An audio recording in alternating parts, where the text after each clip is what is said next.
இந்த மரத்திடமிருந்து இரண்டு அழகான பாடங்களை நம்முடைய வாழ்க்கையில் நாம் எடுத்துக்கொள்ள வேண்டும். முதலாவது, நம்முடைய ஈமானில் நாம் உறுதியாக இருக்க வேண்டும், நிலைத்திருக்க வேண்டும். உலகத்தில் எல்லாமே பாவம் செஞ்சிட்டாலும் சரி, ஆனால் நான் பாவம் செய்யக்கூடாது.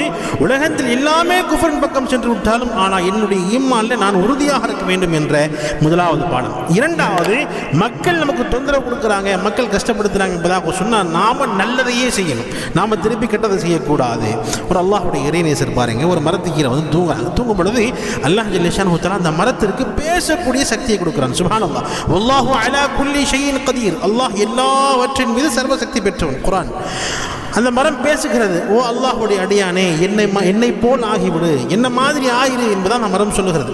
அப்போ அந்த அல்லாஹ்வுடைய இறையேசு கேட்குறாங்க, உன்ன மாதிரி நான் என்ன ஆகிறது என்பதாக கேட்கும் பொழுது அந்த மரம் சொல்லியதாம், மக்கள் என் மீது கல்லை தூக்கி அடிக்கும் பொழுது நான் பலமாக திருப்பி தருகிறேன். நான் திருப்பி கல்லை தூக்கி அடிக்கல, மாறாக மக்கள்